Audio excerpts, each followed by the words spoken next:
పప్పు వాక్కాయ కూర వండుకునే విధానం ఇప్పుడు తెలుసుకుందాం. ఈ గ్లాస్తో గ్లాసుడు పప్పు కడిగి పెట్టుకున్నాం. ఒక పావు కిలో వాక్కాయలు శుభ్రంగా కడిగి కోసి లోపల పప్పు తీసి రెడీ పెట్టుకున్నాం. ఉప్పు, కారం, పసుపు.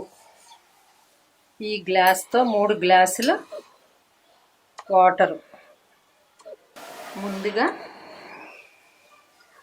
ఈ పప్పు కుక్కర్లో వేసుకోవాలి.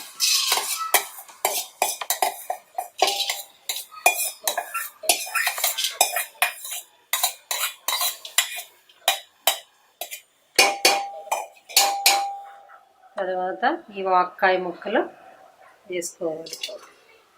1 స్పూను కారం,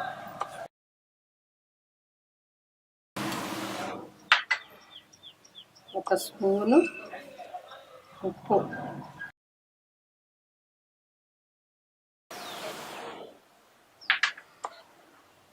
చిటికెడు పసుపు.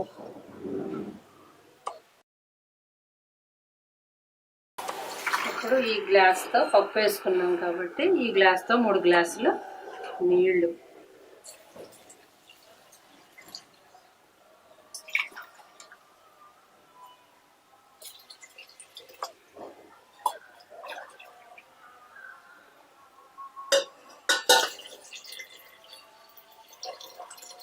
మూడు గ్లాసులు నీళ్లు పోసాం. ఇప్పుడు ఇది బయట పెట్టేసి 3 కోతలు వచ్చే వరకు ఉంచి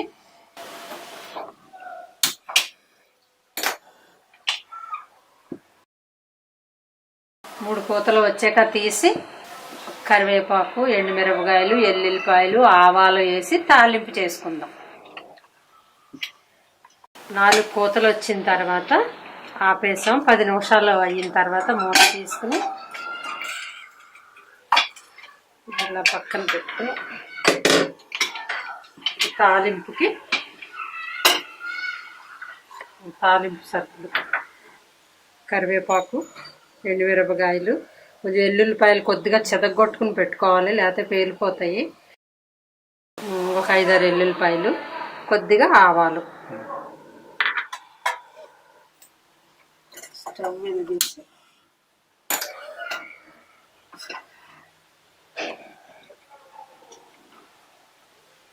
కొంచెం ఆయిల్ పోసుకుని కొంచెం ఒక అరడొక్కు నూనె కాగిన తర్వాత ఫస్ట్ ఆవాలు వేసి, ఆవాల తర్వాత ఎల్లుల్లిపాయలు వేసి కొంచెం వేగనిచ్చి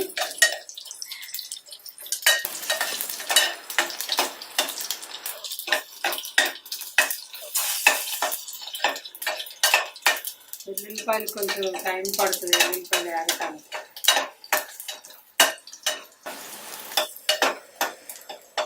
ఎల్లుల్లిపాయలు వేగినాయి.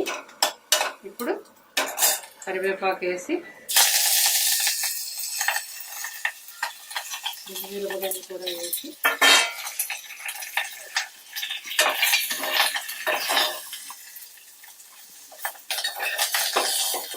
పప్పు వేసి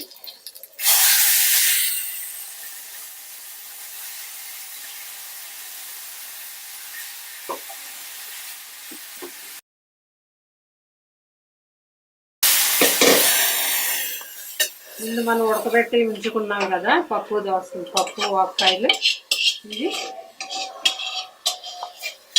తాలింపు పెట్టుకునే విధానం ఇది.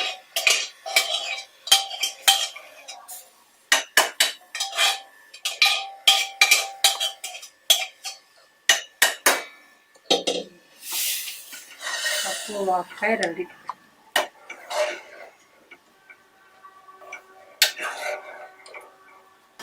పప్పు వాక్కాయ పుల్లగా రుచికరంగా ఉంటుంది.